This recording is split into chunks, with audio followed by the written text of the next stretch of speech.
Chris, you're in Essex. Talk to me. Hello, Rob. Thank you. I just wanted to disagree with you a little bit, to be honest. You're allowed.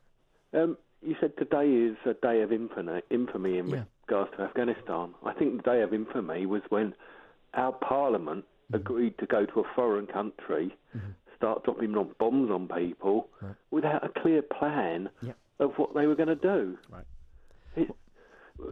You can't change a country. You have to change the minds of the people in that country. Yeah. And that's not something that happens in days or weeks. It happens over decades or even centuries, you know. And I've got a mate who served in Iraq and Afghanistan, and when he came back from his last tour in Afghanistan, he was broken.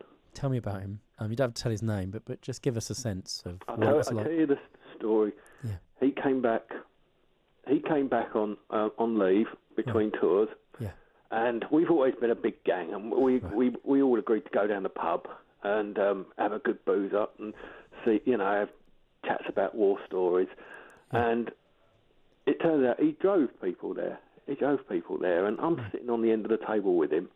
And I said, and he wasn't drinking. I said, "What's going on, mate? You're back with your mates. You know, we can have a big booze up. We can have a great laugh." And he looked me in the eye and he said, "Yeah, it's okay. When I drink, I sleep. And when I sleep, the nightmares come." Right. And that broke my heart. Yeah. So traumatised. He risked his life and now his mental health. He got IED'd twice. Right. He got IED'd in Iraq and and in Afghan, and the second time it did him it wasn't life threatening, but he wasn't a happy bunny about it. Put it that way. Chris, do you know what? It's a privilege to listen to you. I mean, you speak clearly and honestly, and I have to tell you, I actually think that we can both agree. I don't think you and I are spinning different plates here. I think we can say two things. Firstly, two wrongs don't make a right. And where I think many people would agree with you is to say there's no point, and that's putting it mildly and not especially eloquently, in invading a country or taking it over if or unless you've got a long-term vision and the enduring capacity to protect it.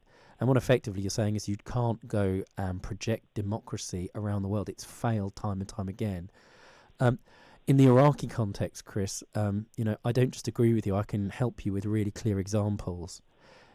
I represented some British soldiers, Chris. They were young men, of course, from parts of the country where it's all been, forgotten by governments in London, but they served their country. They fought their way into Basra, and they were trained to kill. And the long and short of it was that after a period of time, by a period of time, 2 days, they fought their way into that city of Basra. They were told they now had to be police keepers from being war fighters. Well, there was no organisation whatsoever. In fact, the pre-war planning was about as useful as a fart in the Ministry of Defence. No pre-war planning whatsoever. The result was that across the board there were colonels phoning home, they were telegraphing back to England going, look, we are under an international legal obligation to protect this country and to rebuild it.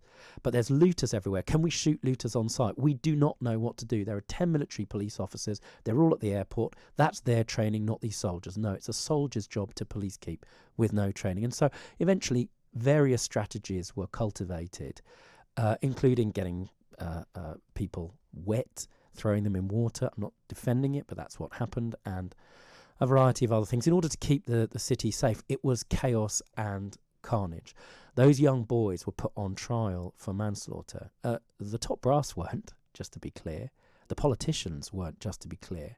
In other words, we invaded that country without any clear, definite, coherent understanding, thought process of what we were going to do once we got in there.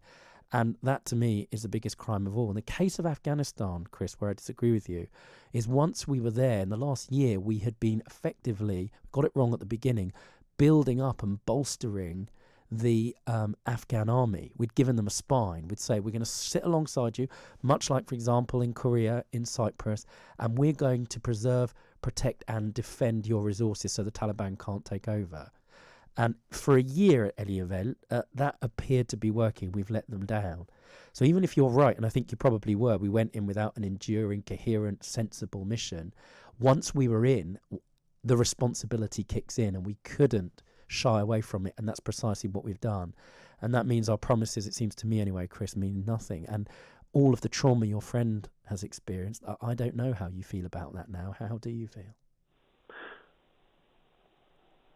I'll finish up with a quote from Jean-Paul Sartre. All right. When the rich wage war, it's the poor who die. Chris, couldn't agree with you more. Any war zone in the world is exactly what we're seeing today. It's not the rich people that can get out. They've got access to power, usually in governments. Many of them are corrupt. They might be able to get to places of safety. It's always the poorest, it's always women, it's always children who suffer the most. And Sartre put it well, but Chris from Essex put it on behalf of us all.